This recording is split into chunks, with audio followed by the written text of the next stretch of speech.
পতন হতে পারে, কিন্তু সরকার যদি ইচ্ছা করে সারা বাংলাদেশ থেকে যত রকমের আন্দোলন করে আসুক, ঢাকা শহরে গ্যাদারিং হতে দেবে না। তো সরকার এটা পারে, পারে না? না পারে?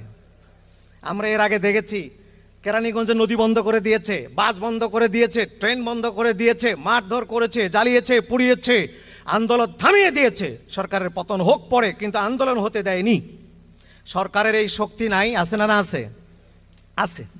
কিন্তু একমাত্র প্রথম একটাই দেখলাম যে সিলেট থেকে শুধু আল্লামা ফুলতলি কয়টা বাস নিয়ে বের হলো, আর তৎকালীন সরকার প্রধানের পেটের পায়খানা ঢিল হয়ে গেল। সে তাড়াতাড়ি দুধ পাঠিয়ে ওনাকে নিয়ে সাদরে আমন্ত্রণ করে তার কক্ষে বসে মাপ চাইয়ে কথা বলে তার কথা রাজি হয়ে গেলেন। এই দৃশ্য এবং এই ইতিহাস বাংলাদেশে এটাই দেখলাম প্রথম।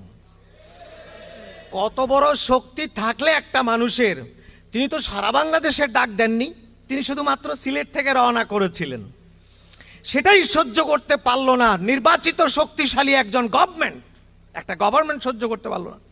আর সারা বাংলাদেশ ব্যাপী যদি ফুলতলি ডাক দেয় তাহলে কি অবস্থা হতে পারে সেটা তো আমরা বুঝতে পারি। তো লা খাউফুন আলাইহিম ওয়ালা হুম ইয়াহজানুন, তারা এই ধরনের আউলিয়া একরাম।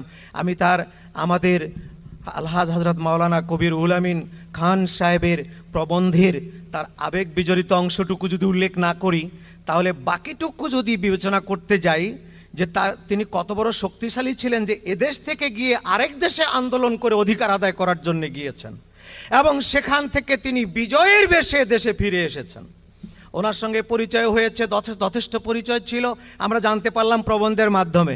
কিন্তু আমরা নবীন, আমরা আল্লামা ফুলতলির, তিনি সেনা অধিনায়ক, তরিকার জগতে, শরীয়তের জগতে, হাকিকাতের জগতে, মারেফতের জগতে, জমিনের উপরে নিচে আকাশে সর্বস্তরে বিচরণ করে 25,000 মাইল ব্যাপী এই পৃথিবী বিচরণ শেষ করে তিনি তার অধিনায়কত্বের শেষ প্রান্তে এসে যখন তিনি যুদ্ধের ময়দান ছেড়ে দিয়ে চলে যাচ্ছেন নেমে, তখন কেবল আমার সাথে পরিচয়।